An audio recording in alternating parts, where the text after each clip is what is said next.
Good morning, everyone. Good morning. Welcome to the Berks History Center and our second Saturday for June. It is fantastic to see such a great turnout today. We're so pleased that you could be here with us for our program today. My name is Brad Smith. I am the archivist and assistant director at the Berks History Center. A lot of folks say, what does assistant director mean? What do you do? I tell folks, whatever our boss Ben doesn't want to do, I do. That's what that means. We have a lot going on at the Berks History Center these days, a lot of activity, a lot of programs. This is actually our last second Saturday of the summer. We take off for July and August, and then we pick up again in September. But we do have some other things happening. In particular, Thursday, June 22nd, we have an annual membership meeting and dinner.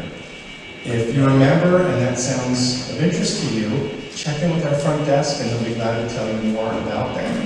If you're not a member, maybe today would be a good time to think about joining and being able to benefit from the Berks History Center. We have a lot of programming coming up in the fall. We're already planning our fall road ramble for October, which will go from Leesport to Kutztown this year. And if you're interested in that, we'd also be very glad to tell you more about it. Our program today is going to focus on barn stars, X signs in the exteriors and interiors of barns. I wanted to make a comment about barns in Berks County before I really introduce our speaker. A traveler in Berks County once was very impressed with the barns he saw here. This traveler, writing in the 1790s, said the following about Berks County barns. He said, "From Redding to Lebanon, along what is called the valley, the country is extremely fine. The land's rich, the agriculture good, as the buildings also are, especially their barns, which are large and fine, and for the most part, stone. This settlement is chiefly Pennsylvania Dutch upon the Topahawk." Anyone know who said that? George Washington. George Washington said that. Even George Washington was amazed and remarked about the quality of barns in Berks County. And from that time forward, knowledgeable people, scholars, academics, farmers have appreciated the efficiency and the quality of the barns in Berks County. And while barns in Berks County have been explored by many scholars over and over again, amazingly, there are still a lot of facets of the subject that have not really been explored. And that's something that really excites us about Greg Huber, our speaker today, and his work. He really looks at areas that other scholars have not yet. In particular, barn stars located on the interior of barns, which is absolutely something that scholars have not really dove into. We're very happy that Greg Huber is here with us today. He is someone with tremendous expertise in the subject. He, to put it into perspective, he has been studying barns with a passion since 1974, after a meeting with Eric Sloan. It's a name some of you might remember. He was a historian of all kinds of things. He was sort of a Renaissance man who knew about covered bridges and barns and historic tools, things like that. Especially he knew barns well. He was a mentor to Greg. Greg had always been interested in barns, but 1974 was really the year that his interest turned into a passion. And just to put that into perspective, and I hope this doesn't make Greg feel old, I was 1 year old when that happened. So this is a person who really has devoted a lifetime of research and study. I asked Greg, how many barns would you guess that you have gone inside and investigated. And thousands, the number is thousands, number of thousands. He's also written probably about 300 articles on barns and related subjects. And he's written 3 books, including a very, very good one, Historic Barns of Southeast Pennsylvania. And Greg has bought copies with him today. He has a few up here at the front. Definitely worth checking out. It's an excellent, excellent book. So Greg is also a very frequent collaborator with the Berks History Center. He's really been the leader of our barn tours program, which have really been a great, great success for us and for Greg and for everyone who attends. And I think our next one coming up is going to be number 15? 10, 15, depending on you. 10, 15, depending on how you. Greg would say 15, I would say 10. So Vicki says 10, Greg says 15. Suffice it to say, there have been a lot, and they've been excellent. They've been excellent, very, very popular. If you're interested in that, probably Vicki would be a good person to speak to. Vicki, would you raise your hand so they can see who you are? So if you're interested in getting on board with our barn tours program, speak to Vicki. So we, again, are just so pleased that Greg Huber is here with us, and it's a great pleasure to introduce you to Greg Huber. Thank you, Greg.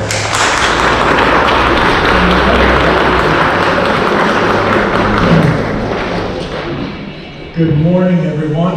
It's weird to talk at 10 o'clock on a Saturday morning. I don't know how many times I've ever done that in the last number of years. I did not know that, really, about George Washington. I only thought he cut down cherry trees and that kind of thing. I didn't realize he could make comments about barns. We can't give him too much credit, we can't blame him, but, he was misled. He was a Red Sox fan, and, that's the way things are sometimes. But in any event, here we are, a pretty good turnout. I was having trepidations about our lovely Quebec wild forest fire coming down here and affecting maybe the attendance. So I guess that hasn't happened. It's pretty clear out, and I'm glad for that. Books are for sale. I have 4 different objects up here that I want to show people at some point in the talk. We have a barn, pardon me, we have a barn tour, 2 barn tours. In October 7th, Vicki? Yes. October 7th, 2023. Vicki counts 2 tours in one day as 1 tour. That's the reason for our discrepancy. And we forgive her. But it's the same barns, that's why I only count it once. Okay. Right, yeah, right, Vicki. Okay. In any event, we're going to have another tour. We had a good turnout this early May. I think we had just about 50 people on the tours. So that was a good thing. Anybody who has not signed up for the Barn News and Events newsletter, there are 2 clipboards, well actually right here. I put out this newsletter maybe once every 2 months on average, and it's for free. And you can sign up for that if you haven't signed up. And I guess we can get started. So I want to read a book, and you can take this the way you want to. I know that's somewhat of a different thing to say, but that's how I feel about it, really. We all accumulate experiences in our lives, and we can make maybe a summary statement of some kind toward, as we're getting older. We can make it at any time. But I want to read this to you, and then I'm going to ask you who you think this might have come from. I should advise you to put all down as beautifully as you can in some beautifully bound book. Now, my interpretation of a bound book is not a book in and of itself. It could be in a book, like the book that I'm holding, but the book of our memories, the book of what we've contributed in this life. It will be seen as if you were making the visions banal. But then you need to do that. Then you are freed from the power of them. If you do that with these eyes, for instance, they will cease to draw you. You should never try to make the visions come again. think of it in your own imagination and try to paint it. Then when these things are in some precious book, you can go to the book and turn over the pages, and for it, it will be your church, your cathedral, the silent places of your spirit where you find renewal. If anyone tells you that it is morbid or neurotic, and you listen to them, then you will lose your soul. For that book is your soul. And this is what I consider my soul. And I think that either the vast majority of you or all of you feel pretty much the same way as I do. Otherwise you wouldn't be here, unless you were held at gunpoint to come here. The person who said that was Carl Jung. He wrote this in his Red Book. Who's heard of Carl Jung? Several of you. He's mentioned 2 or 3 times in my book. He was an amazing man. One of my greatest regrets in my entire life was not meeting Carl Jung and being able to talk to him. He died in 1961. I was 13 years old, so that was the way it went. Anyway, let's get started on the talk, and we're going to talk about barn stars and hex signs.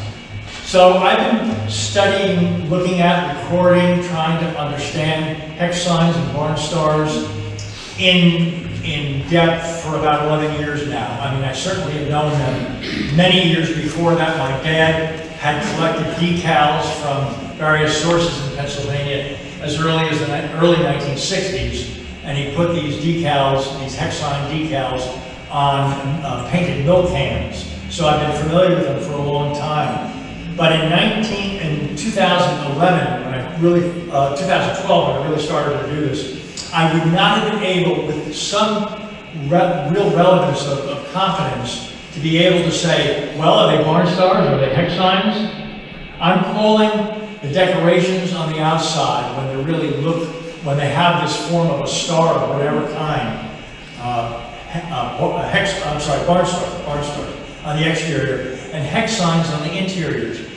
The marks and the symbols and the signs and everything on the inside of barns are much more complex, much more difficult to understand in any way. And I think the things that you're going to see here today really are very special. I don't think you'll see them anywhere else. And it's some of the best that I've come across. There's so many things that I've been able to come across. I've been very fortunate in that. And I can't include everything. I could probably do a 4, 5, or 6 lecture course on this topic. So here we go. And I guess I'm going to advance it. Right. Now, they say when you give PowerPoint presentations, don't read the various words on the various slides. I'm going to have to do that. I only made this up several days ago, so I'm going to have to go from that agreed upon rule. We currently know a fair amount about decorations on exterior barns, and we do. It's been studied, it's been looked at to a fair degree, and even that has not been, thoroughly examined and recorded and looked at, although a lot of progress has been made in the last, say, 15 years. We will see some examples and apparently how far back their use on exteriors was. Hint, houses in the 1760s, and you'll see what that means in a little bit. Interiors of barns. Historic ones are far more complex and varied in their expressions than exterior marks are. And when I'm saying exterior marks, I'm talking about the historic-based ones, not the ones that were made after about 1900, 1910. And I'm not trying to diminutize their importance. I'm just saying the historic-based ones, okay? We're talking about, okay, I repeat that. We are talking about original ones and perhaps second-generation ones. What are the various existing conditions, at least some of them, that dictated both the specific appearances and the relative locations of these marks, wherever they can be found? When in general were interior marks on walls and doors made? Hint, only back to the 1780s. Now, Pennsylvania was settled in the 1640s, and some people may argue at that point it could be before that. But let's say that I've never seen a mark associated with a barn prior to about 1780, 1785. Now, so we're going to start on exterior marks, the exterior hex signs. Why are they called hex signs to begin with? Well, it's been attributed to this man. Anyone know that? This young man? Anyone at all? Okay. Who was it? Wallace Nutting. That is correct. Wallace Nutting. He lived from 1861 to 1941. He was almost 80 years old when he died. He was a New Englander. And he was a crazed antiquarian. And I mean crazed. Okay? He was a reverend up until he was about 40 years old. And I don't know if he was actually a reverend after that, where he just stopped abruptly, essentially, and then became the antiquarian that he became. But he dealt with essentially both architecture and Pilgrim era furniture, especially furniture, and he had a superb eye, and he really did. He wrote the beautiful State series, including Pennsylvania. He wrote about 7 or 8 books: beautiful Vermont, beautiful New Hampshire, beautiful Connecticut, Massachusetts. He did not include New Jersey. That's his problem. Among several New England states, he did include, well, I said, okay, he excluded New Jersey, my home state. We won't hold that against him too much. Does that make him a son of a gun? Much worse, he could have been a Red Sox fan. I have to put that in. He traveled to Pennsylvania in the 1920s, in the first half of the 1920s. And you can imagine, with all the development, housing developments and everything, the way Pennsylvania looked before 1925, so. And boy, am I jealous of him. What he must have seen. And there's only very rare pockets of that left, really, with unimproved roads and all that business. He spoke to a farmer in the Bethlehem area in Northampton County. Now understand that in all likelihood, Wallace Nutting pardon me, did not know much about the history of Pennsylvania. And he didn't talk about hex signs or barn marks or symbols too much in New England outside of furniture. Now, furniture was decorated to an extensive degree, and the Pilgrim era furniture was no exception at all. The farmer told Wallace Nutting that the decorative light designs on front of walls of barns were really hex signs or hexafoot's, although another name may have been used, the one that I just mentioned. This occurred about 1923, 1924. The farmer said the signs were so placed to ward away evil, what is referred to as an apotropaic function. In the past 45 years, I have met a few people who had similar beliefs, but not many. Probably they outnumber the people who don't believe in them as apotropaic related, as opposed to apotropaic, was probably maybe 8 to 1, 10 to 1, something in that order. Old type decorations versus modern ones. We will mostly stick to old type decorations, even if they were repainted many years after the originals. We will call them barn stars, not hex signs, as long as they're on the exterior of barns. This is one of my more favorite barns. This is in, not all the barns in this presentation are from Berks County, are of Berks County. This one is in Albany Township. And this barn is dated 1857, and you'll see why I know that basically for a fact.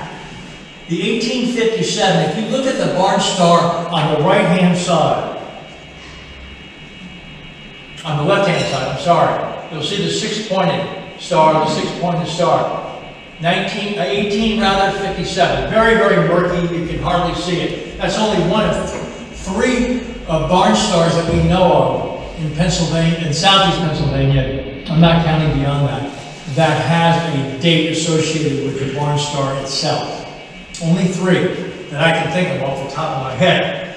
Okay, but this is a very, very classic barn star. I keep wanting to say hex sign, and I go back and forth in my mind. That's why I say that. You'll notice on the periphery, there's a wonderful, on both stars, there's a very wonderful expression. You can call it what you want. We can call it a squiggly line. We can call it a squiggly peripheral lines. It is a regionalism that covers about 5 townships, at least 2 in Lehigh County, which is adjacent, of course, to Berks County. They're in Maxatawny, they're in Greenwich Township, and also Albany Township. They could be in 1 or 2 others. You can ask questions at any time, okay?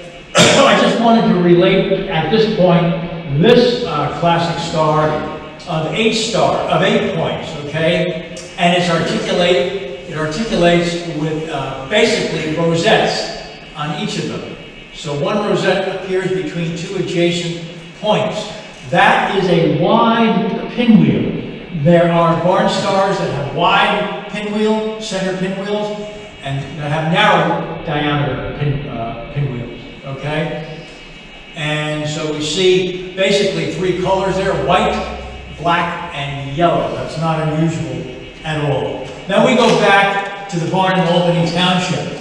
So this barn is a 3-bay stone-to-eaves level standard barn.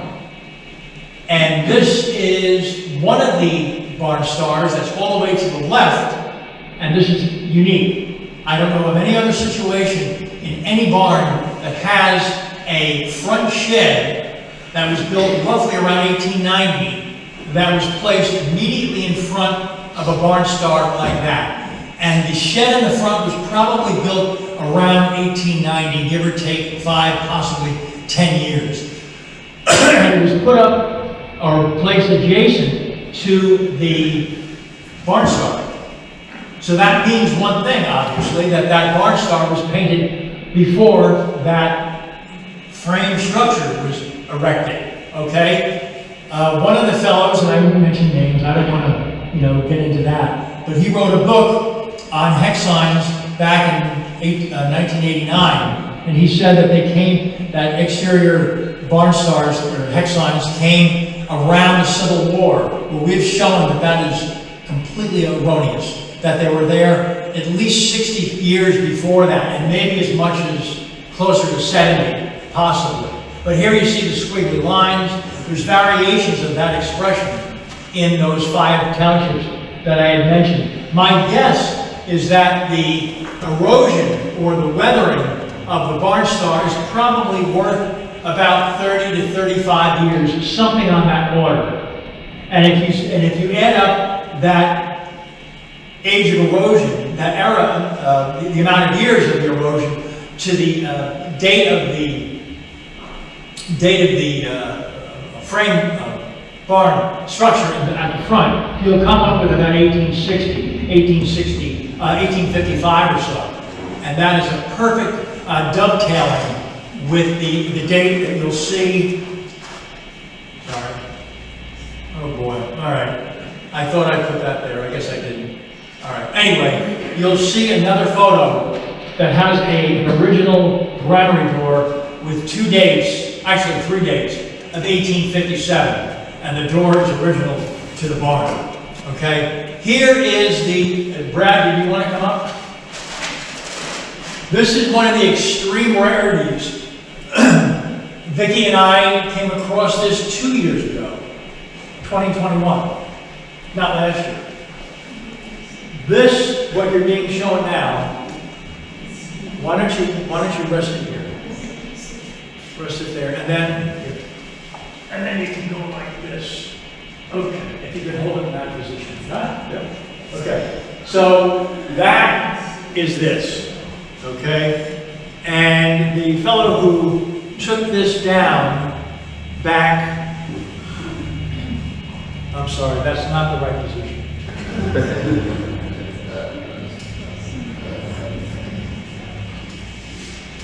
All right, that makes a difference. I'll show you why. Okay, yeah, it's in the same relative position. Okay. So it's a 8-point star. 1, 2, 3, 4, 5, 6, 7, 8, which only proves I can count really well. The rosettes, of course, articulate with the points. This is a narrow diameter. I'm sorry, everybody can't see. A narrow diameter pinwheel in the middle, and It's one of the extreme rarities. It's called an architectural recess. They appeared just below the peak of the barn on stone-ended walls of barns, or standard barns, even a few Schweitzer, which is an earlier type of 4-bay barn. Okay, here you see this, and this point, that point, that point, that point, much more clearly. You know, you don't have to squint too much. But here, you really, really have to squint a lot. Now, why would that be? Anybody have any guess? Even if you know the answer from another talk I might have given. The way the rain? Yes, exactly. Everybody hear that? The way the rain comes down. Okay? Also a solar element of expression, solar element of how it influences or affects the boards. But that's right. The rain basically comes down vertically, and there's much more action on the points in the vertical position. Here they have some resistance. They're at an angle. Okay? And so that's, and I've seen a number of barn stars that are at least 50, 60 years old that have that feature. There's only been about 50 barns that have been shown to have these architectural recesses. They contain these hexines, or barn stars, and a few of them, or 2 of them have dates. One is in Albany Township, what would that be? Greenwich Township, above Lenhartsville. Is that right? In an 1819 barn, and it's a real museum piece. It's just a wonderful thing. The owner of this took it down about in the early 1970s or so and stored it in his barn, and he said he never knew how important that was. Well, now we can appreciate how rare that is. I've only ever found 6, maybe 7 barns that have original boards still contained within the circular recess. And the recesses vary in the diameters from about 3.5 to 4 feet, and I think a few are beyond 4 feet in diameter. Anyway, that's what that is. Now, yes? It just looks as though it's protruding. Is that just, is it 3D? Is it kind of coming out? Is that the... Yeah. Now, the reason for that is that actually, now this may be counterintuitive, I understand, but all the point, everything that you see there, except for the wood itself, of course, was actually painted. The areas between the points and between the rosettes were not painted. So if they're not exposed if these areas that weren't painted were not exposed because they were painted as opposed to the others. I'm getting that reversed, okay. These were painted, these were not. This is going to erode, and this is going to be protected. So it just doesn't erode at the same rate. It still erodes to some degree, but this is covered up at least 50 to 70 years longer than the other one. Now let me see. Okay, we know. I'm sorry. Okay, this also came from the barn and has a date of 1848. For 1848, that's a late date for an architectural recess. Normally they go out. They weren't used after about 1830, but this is 1848. Okay, it has a German name, and I'll show you what he has done. And this is the German writing with the date right there. Isn't that nice? Okay, there's no reason not to believe that that barn was not built in 1848, because if you look at the construction features on the inside, they very definitely agree with that basic date of 1848. Okay, I guess we're good. Turn that down. What are you getting per hour for this? We get paid in food. Okay, here is a door hood on the exterior of the barn, of course, on the basement level, and on the door hood, on the exterior face of the door hood, is a very, very faded out barn star. And there it is there. It might have been painted over maybe 2 or 3 times after that whole faded out tremendously, but I don't know how many of you can see that it actually is a swastika right there. That's a Sanskrit word meaning well-being, and many of these door hoods, the front face of them had rosettes and swastikas, okay? Here we have another barn in Albany Township. Albany Township is a great area for looking at barn stars and all of that. These stars, I think, are about 6 feet in diameter. It is dated 1855. You can see the date right there, but there was a carved date on the interior of the barn of that same year, okay? And we have probably the largest hex sign anywhere that I've ever seen. It's about 7 feet in diameter. I don't know if he specifically painted over original ones like that. Now that's probably a 12-pointer, I guess. But we're not going to worry about that too much. But again, here's that variant type of outer peripheral lines, squiggly lines, and all that, okay? About 7 feet in diameter. I know a few barns, maybe 2 or 3 barns, that have 6-foot diameter stars. And, oh boy. Anybody see a triangle, a diamond-shaped hole up there? Maybe you have a better view than I do. Can you see that? Okay.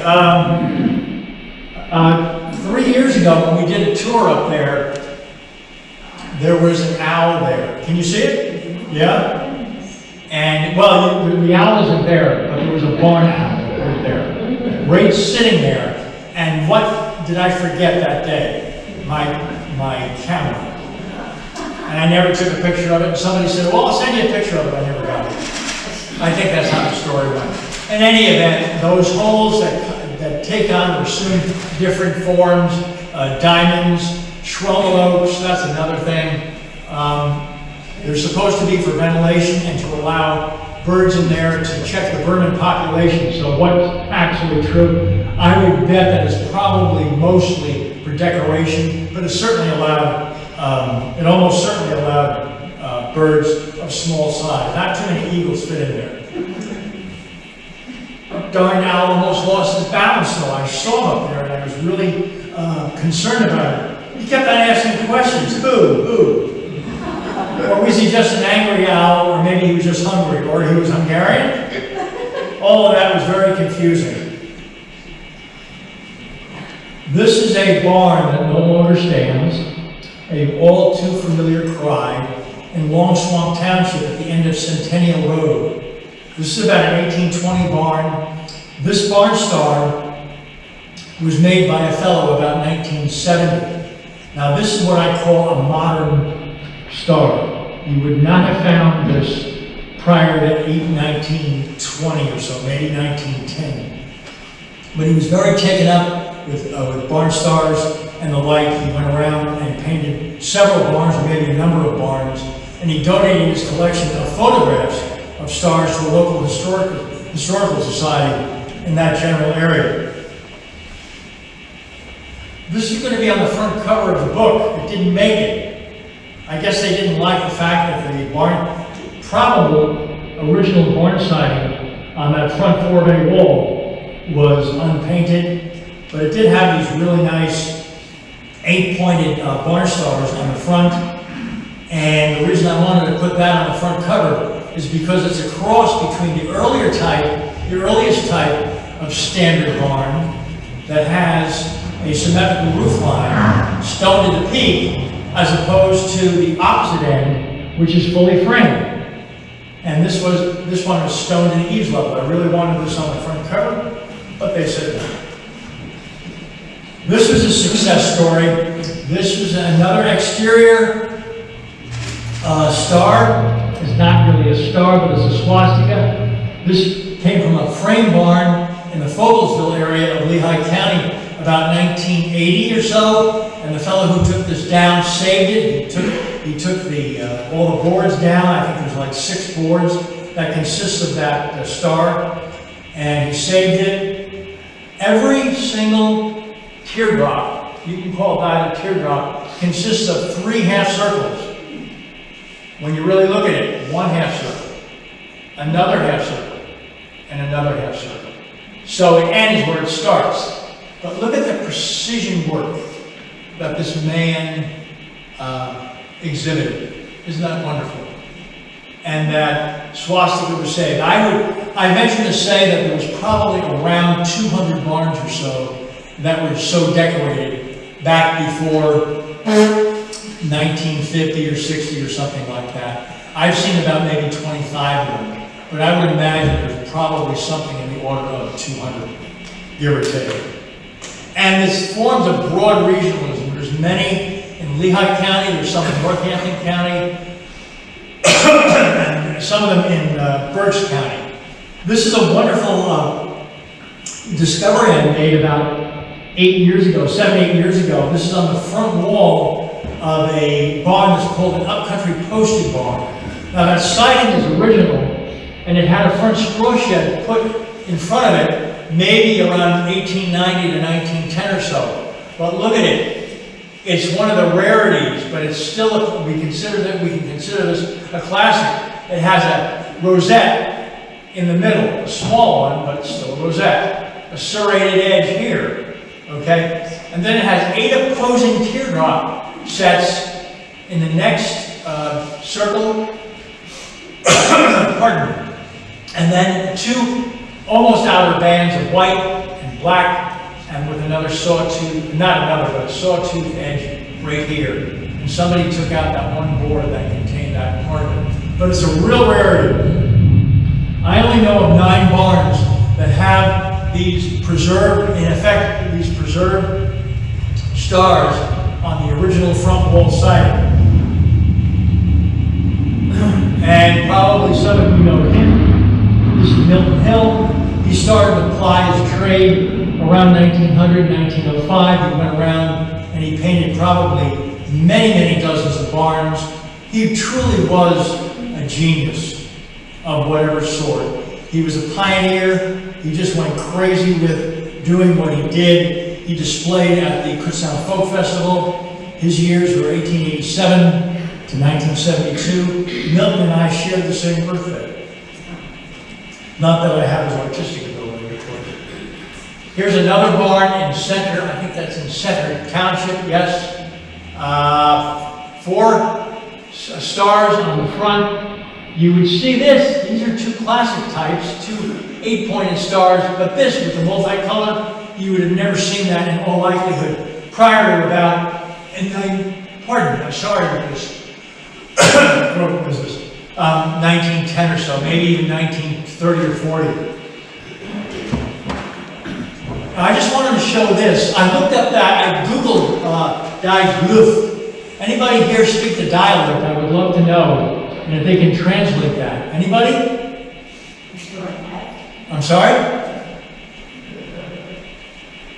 Brad, can you do that? I'm not sure. Okay. Well, anyway, thank you. I don't know what it is, but I'm just saying, here this high school girl just created a report back in 1960 or something like that. This is up in, pardon me, not Tyndall, one of the townships west of Windsor. And anyway, she just decorated her in front of a report with 3 rosettes. That's how much these barn decorations were in the mindset, the consciousness of people for many years.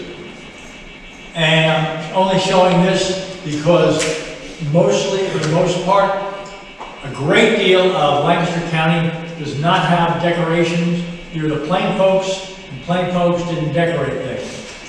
On the outside, on the inside, that's way different. But on the inside, they weren't decorated. This is why I call inside barn, inside marks and symbols, hex signs, and on the outside, barn stars, essentially. And this one is not far from the Berks County border. It's a rosette, and they painted around. The white represents painting done after the barn star was created. Now, this is a real rarity. This is a very special thing. This came from a log house that was built. Anybody want to guess when this log house was built? Nobody? All right, fine. 1767. That's what it was. So look at this beautiful way of forming these these numerals, these numbers. But look close. Two things to look really close. Well, three things actually. Okay, this is original siding on the end wall of the log house. Okay, it had an addition that could have been put up anywhere between 1800 and 1830 or so. We don't know exactly when. So you have the original part, and then you have the addition. And the addition part saved this siding. The siding was painted, obviously, as you can see. But this tombstone style decoration, if that's a good word for it, was not painted. Okay, it looks like there's some weird things going on. Now, we got up very close to the quasi plaque, if that's a good word, and looked very closely. And actually, these 4 digits are also eroded to some degree. But just like the architectural recess, the same thing happened. Those digits were painted, and so it protected that part of the wood, and it was done very, very precisely. Okay? And what appears, though, between the 7 and the 6, 3 dots. Does anybody want to guess what that might represent? Your guess may be better than mine. I'm sorry? I can't hear you. The time it is? What time? Yeah. The Trinity. The Trinity, yes.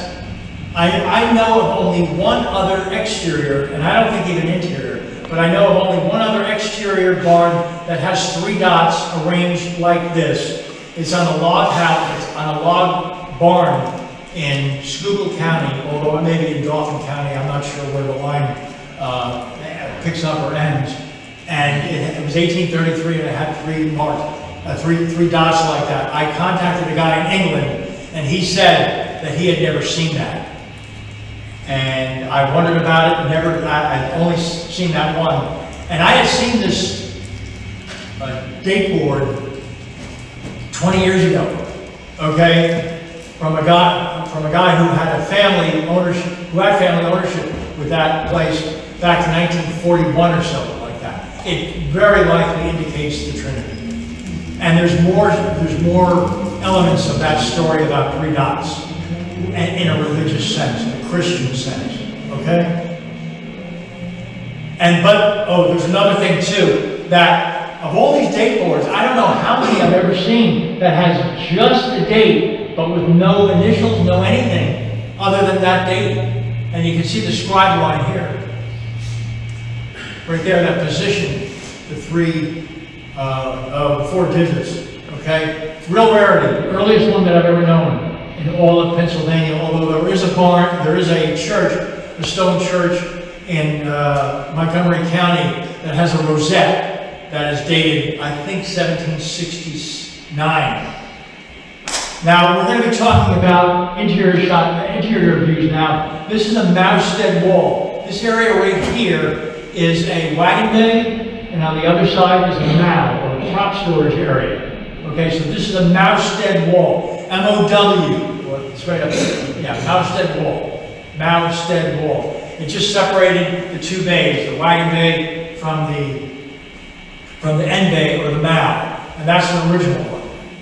Okay, this is a star rosette that I only found about a month ago.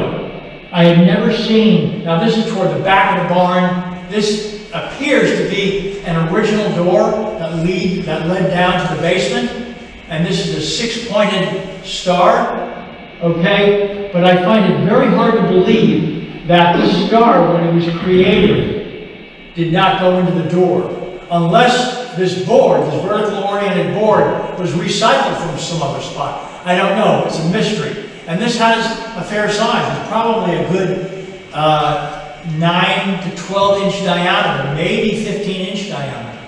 okay? But here's another thing, in 1684, increase, like to increase or decrease, increase matter, said that, just to summarize what he said that so many of these apotropaic, he didn't use that word, means of warding away evil were placed near a door or a window, and that's right next to the door. Because you want to nail the devil, the evil force, before they can get too far where they're going, okay? This is one of the better, this is on one of our barn tours that Vicki and I did, and this is in the Schweitzer, about 1830 to 1840. Schweitzer is part of the, well, it's the entryway, I'll call it. It's kind of an odd situation, entryway into the granary. But look at these circles, these concentric circles. Probably about 8 or 9 concentric circles here, and then you have a much wider one, but not concentric with this point. But here you have rosettes, 4 pointed rosettes. Here you have another one that was kind of changed around, another one with outer circle, another one and another one. Another one up here. I wrote to a fellow in England who's been doing this forever, and he said this is an outstanding example of scribing marks on a barn wall. And he's seen an enormous amount of things. So, this is a consecration mark. We found this 2 years ago. I think it was on we first saw this 2 years ago, and it was on our barn tour of last year. This is a consecration mark. It's really a rosette that is truncated or just clipped off. The outer point of the petal is not to be seen, okay? A painted consecration mark is very rare. Now it has a red, I don't want to say that. I guess it was red originally and then maybe white. That's the only way I can say it. It has this extension or protrusion right there. I have no idea what that means. But a consecration mark happened, at least in England, when churches or cathedrals were consecrated. And the bishop came and went to the new church and created or helped aid in the production and the manufacture or making of 12 marks on the inside of the church and 12 marks on the outside of the mark. Any consecration mark on the outside of the church now is exceedingly rare, and on the inside it's not too prevalent either.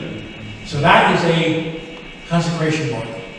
And they're not rare. They're not anywhere near as plentiful as rosettes, but they're around. Here's another one. Again, the point does not appear here. Now, does that have a significance of some sort? When you think of rosettes, you think of the sun. The sun is the source of all life. It's because we're here. And that's probably from England. I'm not 100% sure about that, but I think it was from England. Another consecration mark. This is another one in the Fisher barn, the Fisher homestead. It's very well known in the Olney Valley, in the Olney Township. Here you probably have a 6-point star, and there is the consecration mark right next to it. Now this is a barn that I only found about a month ago. The fellow, it's a barn that was built around 1880 or so, and I was looking for marks, and all of a sudden this mark comes up, and I thought at first it was probably a rosette, but it's not. It's a consecration mark. It's the oldest, the youngest or the latest barn that I've ever seen a consecration mark inscribed on the Mounstead wall. Okay, the latest one. Now, where did that come from? We're going to get into this in more depth. But was it the builder who built, or rather applied that mark on the wall? Or was it the farmer, the homestead owner? Who was it? What was going on in his life that he would put that on there so late, what I'm considering so late? This is really important. This has never been shown anywhere. Okay, I only found this within the past month. This is the 1767 log house that I mentioned. It's west of Hamburg, and they took the siding off the front wall, and lo and behold, what appears? A rosette. You can probably see that pretty well. What you may not see all that well is the heart. Can you see that heart? Yeah, pretty well. All right. Only separated by maybe 6 inches or so, maybe 7 or 8 inches. This is the earliest scribe mark on the exterior face of a barn or a house or anything that I've ever seen in Pennsylvania. The earliest one that I've ever seen. Now this is the same building that had those 3 points that I mentioned before. Okay, so they were very, very protective of their building. There was another rosette set in the chinking, or the pointing, if you want to call it that, not really pointing, that I don't think I have a view of. And there was another one, another rosette further off to the left. Now, here's the thing that's really, really important. This is a barn that was built around 1860. Could have been as early as 1850 or so, and very likely not after the end of the Civil War. But here you see a heart, and here you see a rosette, right? Separated by not quite as much distance. This was set toward the rear of the barn near a door, not too far from the door. Okay? The heart is about twice the distance across as it is the rosette. But was this some kind of standard thing where you would associate a rosette with a heart? Don't forget, these 2 buildings are set apart by about 75 to 85 years or so. And they're separated in distance, physical geographic distance, by a good 40 miles. What was going on? Now you can see that we know very, very little about these interior marks. And this is why I'm saying that the interior, see, that even agrees with us. That the interior is far more complex than the exterior. This is a real rarity. This is not on the outside. This is on the inside of a barn just north of Kutztown. And it's 4 feet in diameter. It has a date on the opposite Moustead wall of 1872. It was shown to me in 2008, 8-point star with a wide diameter pinwheel, dots in between the points. With the PA, I'm assuming that stands for Pennsylvania, maybe not. And also that outer peripheral edge thing that I mentioned to you before. They come in different forms. But look at what we would call dead north. And look at that point. It's about 12 degrees off.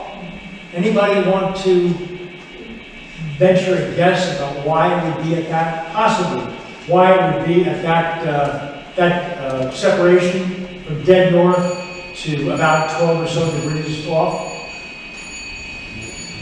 Magnetic north and true north is 12 degrees apart. Is that the reason why that's like that? I don't know, but it's possible. It may be a function of painting on wood, where you don't want to paint things rectilinear. You want to put it at an angle, and there's more of a resistance, and actually the resistance can help you paint in certain ways more than if it was straight on. This is a very, very rare thing, although it's been rarely found. But this is in Ruskin Manor Township, and it was an elf, leather elf that was cut out.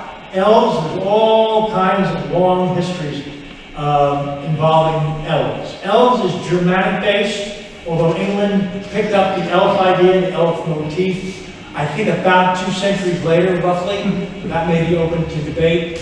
And again, it warded away evil, apparently. And here we're going to have some fun. This is a wonderful, look at that painting, isn't that wonderful? Elf play, 1866, by a guy named August Malmstrom, sorry. Malmstrom. And you can interpret that the way you want to. And here are elves and Arthur Rackham. Rackham is an English name as far as I know. Illustration for a midsummer's night's dream. Isn't that cool? You can see how different we are now in our whole orientation, our consciousness. They were connected to nature, and we certainly aren't. And here's an illustration of kobolds, and they were interesting little creatures. They gave help with chores and various things, and they hid household and farm chores. I'm glad I haven't found any kobolds in mine. Okay, here's another painted wall with hex signs. This is not near a door, or certainly not a window. It's on a Moustead wall. Here we have a rosette, and it's faded to some degree, probably original to the barn, but not necessarily. And here's a much smaller one. A barn in the Oley Valley. I think in Oley Township, actually. Here's another one in Heidelberg Township. This is where I first learned that hex signs were important as to the relationship or the location with door openings. And just to the left is a door opening. This is a wonderful one. It's partially painted and mostly unpainted. But the overlap area appears to be red. And I think this is a 12-point star. Very rare for the interior of a barn. I would, in general, expect that to be more on the exterior of a barn. Now, here is where it gets really interesting. And I'm going to tell you now that the answer, I'm going to say this beforehand, that the answer is unknown.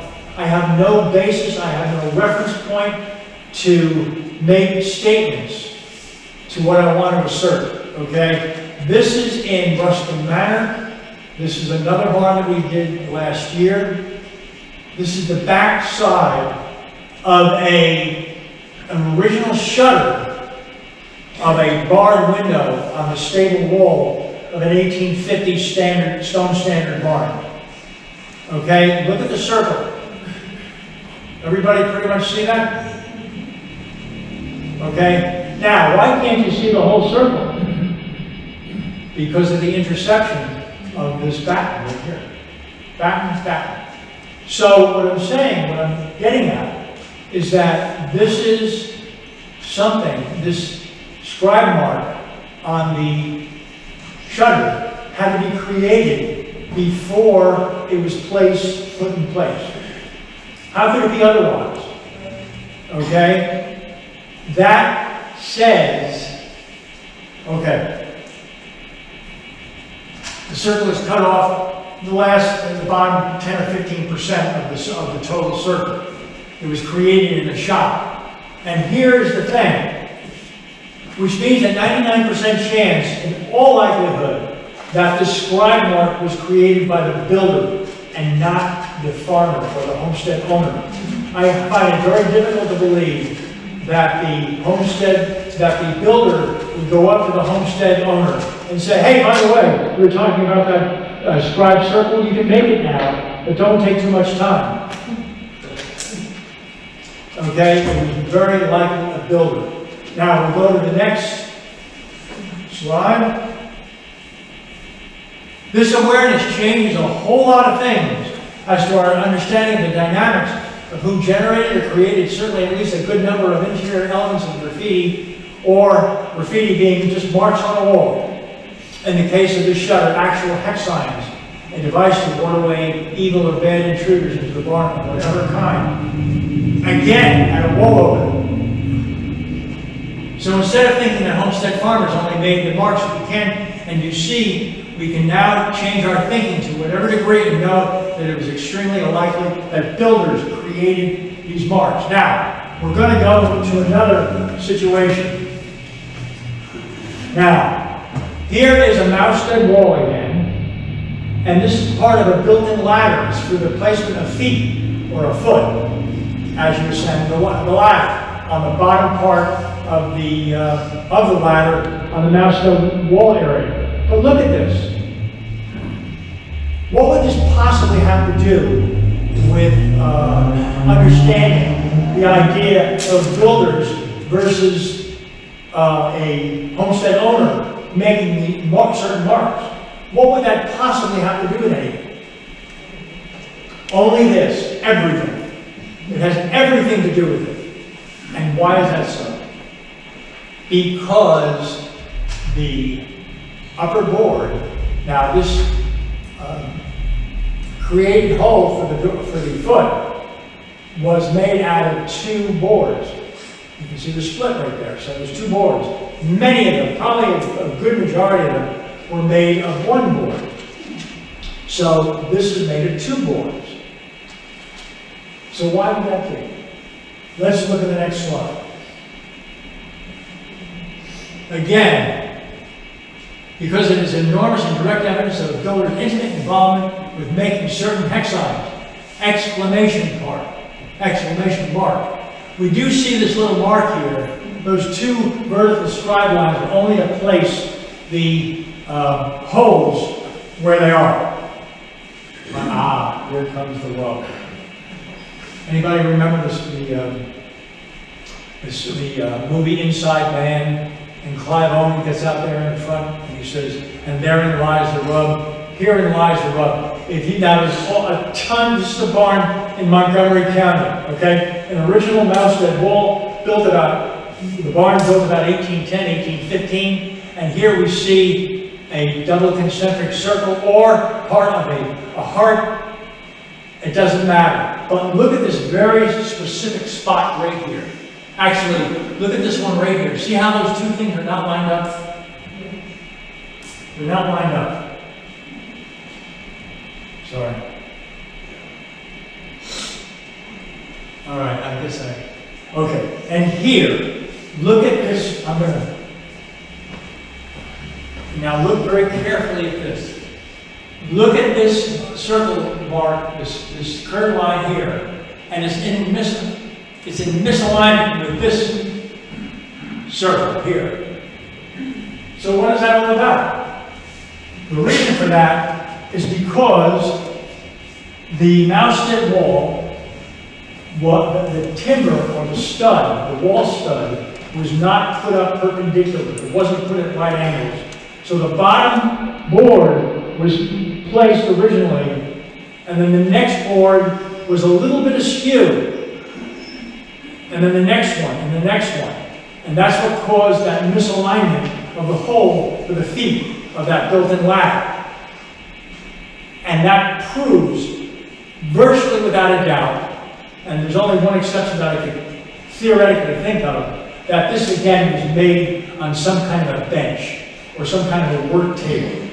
Okay, so it was scribed in on the table, and they said, okay boys, let's put up the mouse-dead wall. And we'll do that, okay? It's off by a quarter to maybe half an inch or so, okay? Again, we have the same situation with the shutter, with the bottom of the scribe circle not being in view because it was done rather on a work table of some kind. The same thing here. So now the only exception that I could think of is that the marks were not on there when the boards were placed up, when they were put up. And then they only went halfway around the circle, and then they started up again. That's kind of a silly thing. I don't think many builders work in such an operation, follow such a procedure. Okay, here is the other rosette, and that one you'll see does line up perfectly well. Okay, but you would never know. Who made that? Was it the builder? Was it the homestead owner? Who was it? Or an itinerant farmhand of some kind? Right. Yes. How do you know it wasn't done by a high school kid 5 years ago with a pocket knife? Why? I'll tell you why. Why do you think it might not have been? I don't know. Everybody hear that question? Why didn't a high school kid 5 years ago make the mark? There's good reason for that. I mean, I'm just lucky that I know the answer, and I can't answer all the questions. It's because it's faded. It's very faded. If he used a penknife or whatever kind of a cutting tool, it wouldn't have been that sharp. And you can tell. And also the patina of the wood would be different. So that's why we know that wasn't put up that way. In fact, that opens up a whole other world when I see so many of these marks that were made by various people, whoever they were. Now I'm beginning to understand. It's only taken me all these years to know why, or essentially when these marks were put up, at least relatively speaking. And it's happened again and again.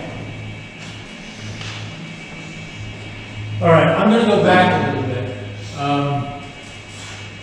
Okay, we were never suspected that the scribe curved lines were made anywhere else other than when the mouse boards were put in place and possibly made by the farmer or a family member or an itinerant visitor. Okay? Then after I saw the second instance of this about 3 months ago, 2.5 months ago, I wanted to look at more marks on Mousestead walls. And I found several photos that I had taken with these misaligned marks. And it was there all along. But it wasn't egregious. It wasn't very prominent enough so I could tell that there was something there. It was shouting out to me. It takes time. Answers don't come immediately. Yes, sir. You don't know anything about the tools that were made? Dividers, compasses. Yeah, in all likelihood. Now, if you have a carved thing, it could have been made out of almost anything. You know, some of the marks are carved, but most of them are scribed. It's much easier to scribe. Or even a farmer's pitchfork. And that's been discussed for many years ago. Eric Sloan's name was mentioned before. And Eric Sloan even has that illustrated in his book in the 1970s. And how he ever came up with that is anybody's guess. And you wonder why I call that a genius of whatever kind. This is very interesting. I've never seen a mark like this on the same barn. Added bonus in the same barn. Here it is. AX between the A and the M. AX Mac. Is that Matthew? The second verse. Apostle Matthew. Don't know. There it is. Make of it what you will. This is the same barn. This is a carved date. Now this is carved. No scribing here except for maybe the 2 circles on the 9. But this is the only 18th century date I've ever seen carved in any barn. And this is before the barn was built. I'm saying the date is before the date of the construction of the barn. And they were and this is the Penrose family. Now, I showed you that barn with the protected hex line on the front wall. This is the same barn. On the interior, of course, this is the Mousestead wall here. This is the door that leads into the granary.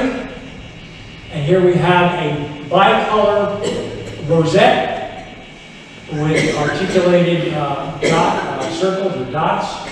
2 dates. I'm sorry, a date here, sorry. 1857.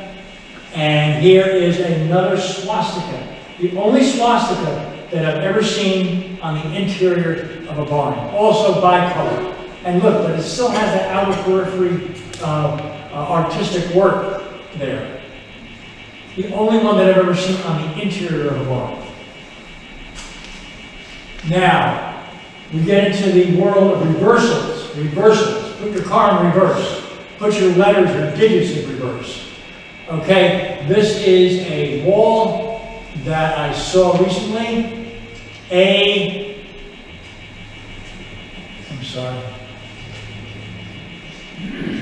N-D. Okay? Letter reversals have to do with sending the entity that is apparent or present into the ultralight so that it's protected and they can't be hurt by evil forces. Okay? But like true love, nothing in this world comes so easily unless you win the lottery. This N, reverse N, may not be a reverse N at all. I thought it was a reverse N. I said, look at that, another reverse N. And the reverse N, I've now seen about a dozen of them. They're on the Isle of Jersey between England and France. Okay? Someone sent me that. But look at this. Here's the N. Look at this little mark right here. Right there. Not there. There. Okay? It looks like the guy was trying to create another line for a W. But why didn't he do it, for crying out loud? Because of this. That channel, that small channel in there. When we make, that's my opinion. I don't know that. It's not very distinctive. I mean, the A is quite distinctive along with the D and the 3 lines of that supposed reverse N. So we have to be very, very careful, extremely careful about how we assign meaning and even physical presence to many things. Now, this is one of the best. This is a barn blessing card that was found in a barn by the owner in 2006, and he found it under a floorboard in an end wall, in an end bay or a mound, because he was doing repairs, and this barn blessing card was wrapped in lead. And I can't go through the whole thing about lead being used hundreds and hundreds of years ago and what that signified. But it has a great significance. So it was between the joist of the end mount and the board in the end bay. Okay? Here you have the first and second lines and the 5th and the 6th lines. You say, may our barn be protected, may our cattle be protected, and success come to our efforts, and that kind of thing. Here is a gibberish thing you could call the 3rd and the 7th line. I know of a blessing card of some kind, in a barn actually, from England that came from a barn that was thought to be built around 1790, and it was found in 1825. It's one of the greatest things I've seen as far as markings are concerned. It had the same thing. Same thing. Okay, what it signifies, that's a whole other story.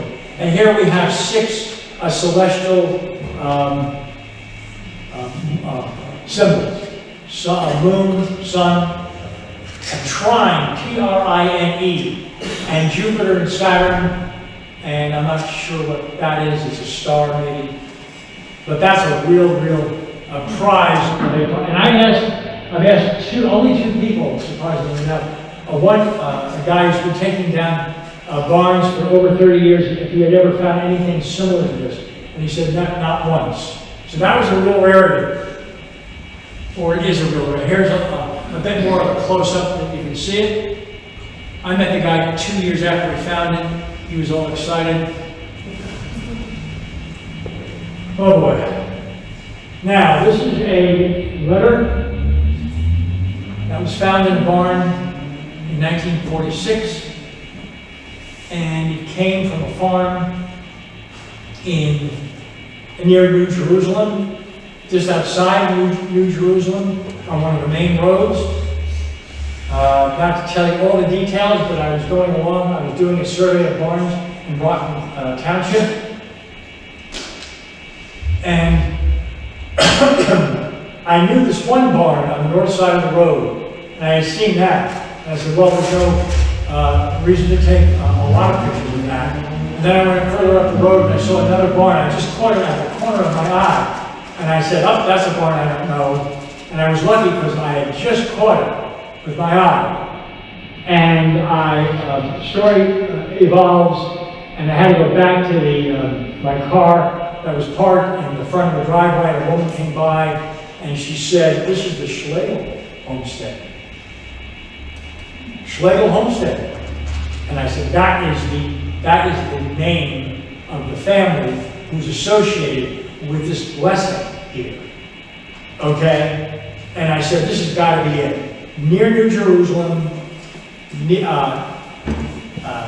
Schlegel name. I did research after that. The Heist family, like a bank heist, H-E-I-S-T, they transferred the property in 1945 to the Schlegel family in 1945. And it was found in 1946. You know, when you go into a house, a new place and everything, you're unraveling things, you're picking things up and everything. It lines up, it dovetails quite well in that way. And there it is. It's in the collection of the library here. It's a wonderful thing. A file letter was found in Ontario that was pretty similar to this. Not completely. And here we have Trotter Koch, I believe, Trotterhead. Trotterhead. So anyway, that is a real rarity. And back in 1946, well, we don't know when it was transferred. This apparently was made by Joseph Hageman, a doctor in Reading.